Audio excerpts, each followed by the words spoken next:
कुछ कहानियां अपने हीरो की मौत के साथ खत्म हो जाती है और कुछ कहानियों में हीरो मर तो जाता है लेकिन ऑडियंस उसे कभी मरने नहीं देती। 2007 में जब शिवम पंडित को एक के बाद एक गोलियां लगी थी, जब वो जमीन पर गिरा था और आखिर में आलिया से दोबारा मिलता हुआ दिखाई दिया था, तब हमें यही लगा था कि शिवम की कहानी पूरी हो चुकी है। उसने जिंदगी भर अपने लिए कुछ नहीं मांगा और मरते समय किसी दूसरे इंसान को आजादी देकर चला गया। लेकिन अब पूरे 19 साल बाद वही शिवम पंडित हमारे सामने दोबारा खड़ा है। पहले टीजर में उसने कहा था कि मौत ने उसे छुआ जरूर है लेकिन अपनाया नहीं, और अब आवारापन 2 के ट्रेलर में सवाल ये नहीं है कि शिवम जिंदा है या नहीं, सवाल ये है कि आखिर उसे जिंदा किसने रखा, वो इतने सालों से कहां था, वो दोबारा क्राइम की इसी अंधेरी दुनिया में क्यों लौटा, और वो कौन सा कर्ज है जिसे चुकाने के लिए शिवम एक बार फिर अपनी जान दांव पर लगा रहा है। क्योंकि सिर्फ 1 मिनट 25 सेकंड के इस ट्रेलर में मेकर्स ने कहानी बहुत कम दिखाई है, लेकिन भाई हिंट इतने दिए कि कहानी का अंदाजा तो थोड़ा बहुत जरूर लगाया जा सकता है। तो चलिए आवारापन 2 के ट्रेलर को ध्यान से समझते हैं और देखते हैं कि शिवम पंडित की दूसरी कहानी आखिर किस दिशा में जाने वाली है। ट्रेलर की शुरुआत किसी बड़े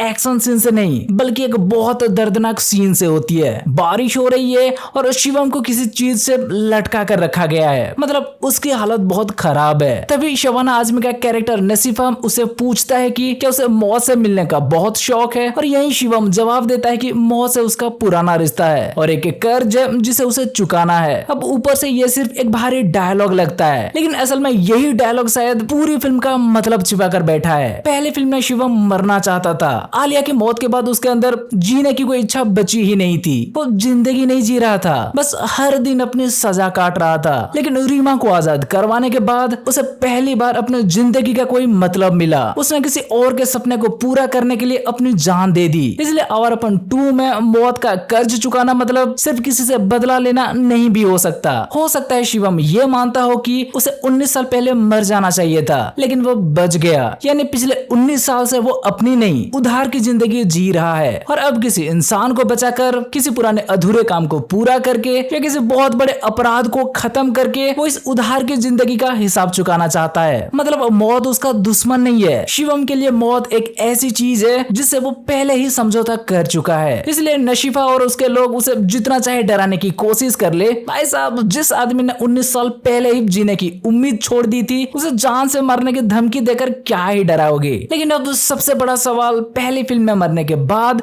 शिवम जिंदा कैसे बचा। आवारापन के क्लाइमेक्स में शिवम को कई गोलियां लगी थी, वो जमीन पर गिरा और इसके बाद उसे आलिया के साथ दिखाया गया था। उस समय वो सीन साफ तौर पर शिवम की मौत और आलिया के साथ उसके दोबारा मिलने की प्रतीक लग रहा था, लेकिन ये सीक्वल अब उसी एंडिंग को शायद एक नई तरह से समझाने वाला है। पहले टीजर और अब ट्रेलर में हमें बौद्ध भिक्षुओं की झलक दिखाई गई है। कुछ भिक्षु शिवम के घावों का इलाज कर रहे हैं और बाद में वो उन्हीं के साथ चलता हुआ नजर आता है। ध्यान देने वाली बात ये है कि ये भिक्षु अचानक कहानी में नहीं आए हैं। पहले फिल्म में भी शिवम एक बौद्ध मठ में गया था, वहाँ के लोगों से उसका पुराना संबंध था और घायल होने के बाद उसे उसी मठ में शरण मिली थी। इसलिए सबसे सीधी थ्योरी यही बनती है कि पहले फिल्म के आखिरी गन फाइट के बाद शिवम पूरी तरह मरा नहीं था। हो सकता है उसकी सांसें बहुत धीमी हो गई हो और उसे मरा हुआ समझकर छोड़ दिया गया हो। बाद में उसी मठ के भिक्षु वहां पहुंचे और उसे बचाकर अपने साथ ले गए। आलिया के साथ दिखाई देने वाला आखिरी सीन तब शिवम की असली मौत नहीं बल्कि मौत के बहुत करीब पहुंचने के दौरान देखा गया एक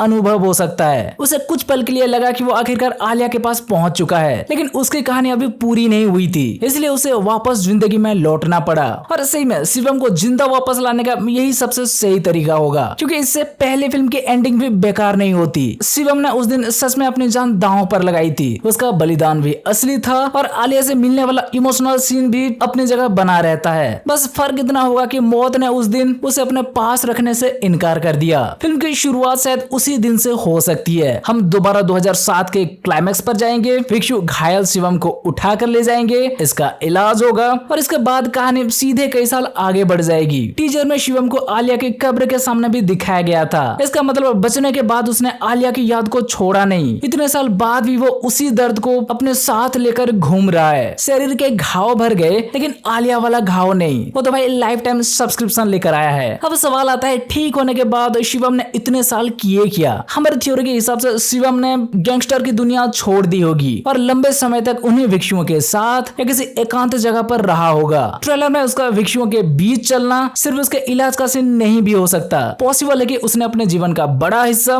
उनके साथ बिताया हो। पहले फिल्म में आलिया ने शिवम को भगवान पर विश्वास कराना सिखाया था। इसके बाद रीमा ने उसे समझाया कि किसी एक मजबूर इंसान को आजाद करवाना भी पूरी इंसानियत को आजाद करवाने जैसा है। इसी आध्यात्मिक सोच ने आवारापन को एक नॉर्मल गैंगस्टर फिल्म से अलग बनाया था और ट्रेलर में भिक्षुओं की मौजूदगी देखकर कम से कम इतना तो भरोसा जरूर मिलता है कि मेकर्स ने कहानी के उस हिस्से को पूरी तरह भुलाया नहीं है। आवारापन 2 में एक्शन पहले से ज्यादा है, शिवम का बॉडी पहले से ज्यादा मजबूत दिखाई दे रहा है और उसका गुस्सा भी बढ़ गया है। लेकिन अगर इस गुस्से के पीछे वही पुरानी आध्यात्मिक सोच मौजूद है तभी ये सच में शिवम पंडित की कहानी लगेगी, वरना बंदूक लेकर 10 लोगों को मारने वाले कैरेक्टर तो हर दूसरी फिल्म में दिख जाती है। शिवम की असली ताकत ये नहीं थी कि वो कितने लोगों को मार सकता है, उसकी असली ताकत ये थी कि एक बेरहम कातिल होने के बावजूद उसके अंदर किसी दूसरे इंसान के दर्द को समझने की क्षमता बची हुई थी। अब कहानी में आती है दिशा पटानी की जारा। ट्रेलर में मेकर्स ने जारा के बारे में लगभग कुछ भी साफ नहीं बताया। टीजर में उसे चेलो बजाते हुए दिखाया गया था और उसके आसपास का माहौल शिवम की हिंसा से बिल्कुल उल्टा था। एक तरफ शिवम का खून, बारिश, घाव और बंदूकें हैं, दूसरी तरफ जारा के साथ संगीत, शांति और भावनाएं दिखाई जाती है। इससे इतना तो साफ है कि जारा सिर्फ एक्शन में शिवम का साथ देने वाला कैरेक्टर नहीं होगी, उसका संबंध शिवम की अंदरूनी जिंदगी से होगा। लेकिन यहाँ सबसे इंटरेस्टिंग बात यह है कि जारा का रोल आलिया जैसा होगा या रीमा जैसा। आलिया वो इंसान थी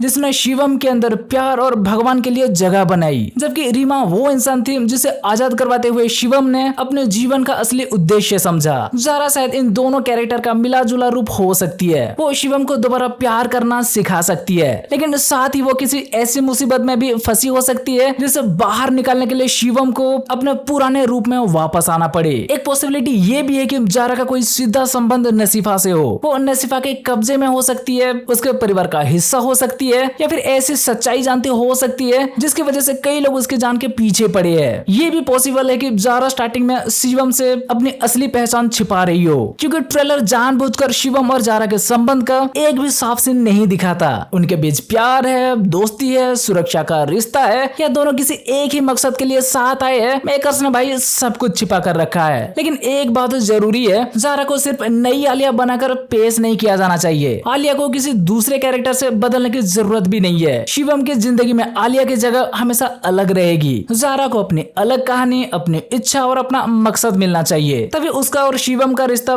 ऑडियंस को असली लगेगा।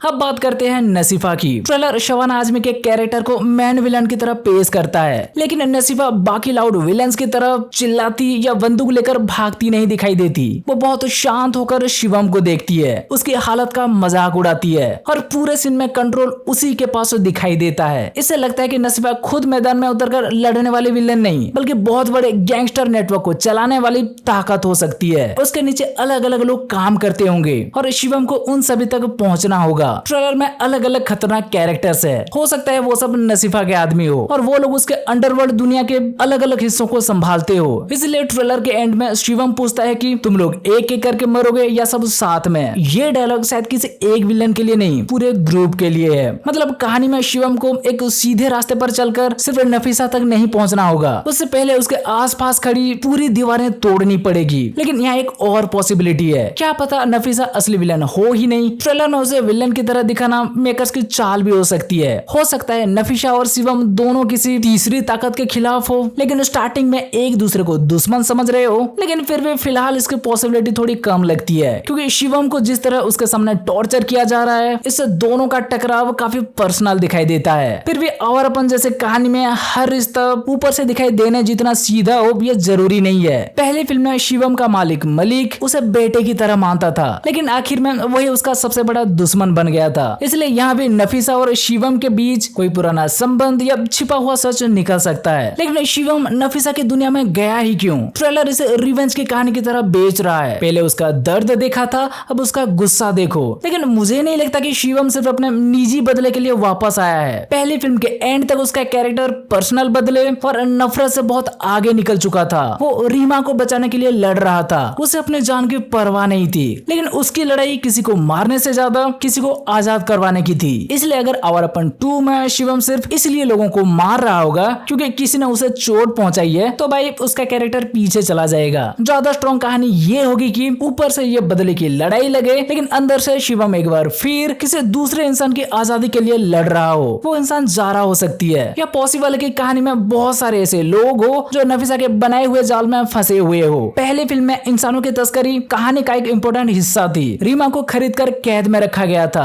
आवारापन 2 भी आजादी के उसी विचार को बड़े लेवल पर आगे बढ़ा सकती है। इस बार शिवम सिर्फ एक रीमा को नहीं बल्कि नफीसा के पूरे जाल में फंसे लोगों को आजाद करवाने निकला हो। पर भाई फिलहाल ये हमारी थ्योरी है, लेकिन अगर मेकर्स ओरिजिनल फिल्म की सोल को बचाना चाहते हो तो शिवम की लड़ाई में रिवेंज से बड़ा कोई रीजन जरूर होना चाहिए। ट्रेलर में बार बार शिवम के शरीर पर घाव दिखाए जाते हैं। पहले उसे लटकाया गया है, फिर मारा जा रहा है, इसके बाद अलग अलग एक्शन सीन्स में वो बुरी तरह घायल दिखाई देता है। इसका मतलब ये फिल्म शिवम को कोई अजय हीरो बनाकर पेश नहीं कर रही। वो हर लड़ाई में चोट खाता है, गिरता है और फिर वापस खड़ा होता है। यही चीज इमरान हाशमी के इस कैरेक्टर को सूट भी करती है। शिवम का गुस्सा बाहर से कम और अंदर से ज्यादा दिखाई देता है। वो जोर जोर से चिल्लाकर लोगों को धमकी नहीं देता। उसकी आंखों और शांत आवाज से लगता है कि अब सामने वाला के प्रार्थना करने की बारी आ चुकी है। और ट्रेलर के आखिरी डायलॉग में भी यही असर दिखाई देता है, एक एक करके मरोगे या सब साथ में। ये कोई हीरो वाली एंट्री मारने का डायलॉग नहीं लगता, ये ऐसे इंसान की वार्निंग लगती है जिसके पास खोने के लिए अब कुछ बचा ही नहीं है। अब म्यूजिक की बात करना भी जरूरी है, क्योंकि आवारापन को उसकी कहानी जितना ही उसके गानों के लिए याद किया जाता है। ट्रेलर में नए रूप में तेरा मेरा रिश्ता सुनाई देता है। इंटरेस्टिंग बात यह है कि इस गाने को सिर्फ रोमांटिक सीन पर नहीं बल्कि शिवम के एक्शन और दर्द के साथ इस्तेमाल किया गया है। इससे लगता है कि यहाँ रिश्ता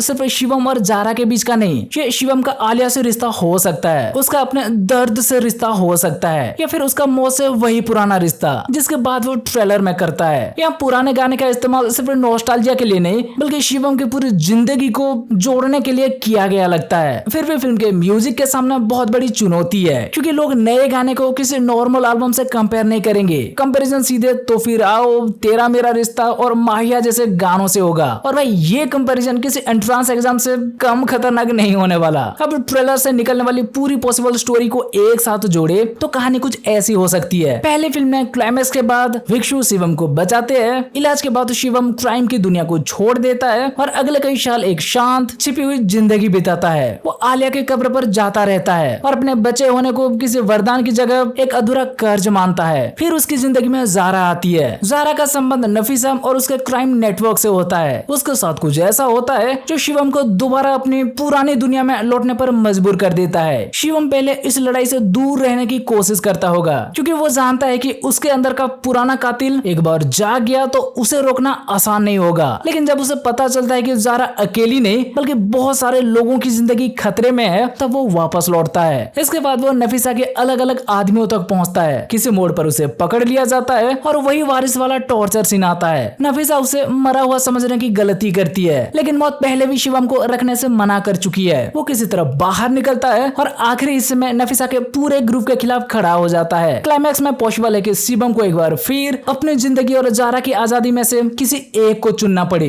लेकिन यहाँ मैं चाहता हूँ कि मेकर्स पहली फिल्म के एंडिंग को दोहराए नहीं। पहली आवारापन में शिवम ने किसी दूसरे इंसान के लिए मरना सीखा था। आवारापन 2 में उसके कैरेक्टर की असली तरक्की तब होगी जब वो दूसरे इंसान के लिए जीना सीखेगा, क्योंकि दोबारा बलिदान देकर मर जाना इमोशनल जरूर होगा, लेकिन वो फिर से वही कहानी दोहराने जैसा भी लग सकता है। इस बार शायद शिवम का सबसे बड़ा संघर्ष मौत को स्वीकार करना नहीं, जिंदगी को स्वीकार करना होना चाहिए। कुल मिलाकर आवारापन 2 का ट्रेलर कहानी के बारे में ज्यादा कुछ रिवील नहीं करती। सच कहे तो ये पूरा ट्रेलर कम और सेकंड टीजर ज्यादा लगता है, लेकिन शायद यही इसकी सबसे अच्छी बात भी है। आजकल ट्रेलर्स आधी फिल्में दिखा देती है भाई। यहाँ मेकर्स ने शिवम की वापसी, उसका गुस्सा, नफीसा का खतरा और जारा की मौजूदगी दिखाई, लेकिन इन सबको जोड़ने वाली असली कहानी छिपा कर रखी। इमरान हाशमी को देखकर लगता है कि वो शिवम पंडित के दर्द और थकान को आज भी समझती है। शबाना आजमी सामने एक शांत लेकिन ताकतवर विलेन के रूप में खड़ी है। जारा इस कहानी की सबसे बड़ी मिस्ट्री है, और सबसे जरूरी बात, भिक्षुओं और आलिया के याद के जरिए ओरिजिनल आवारापन की आध्यात्मिक सोच को भी पूरी तरह छोड़ा नहीं गया है। अब असली परीक्षा सिर्फ इतनी है कि क्या फिल्म शिवम के गुस्से के पीछे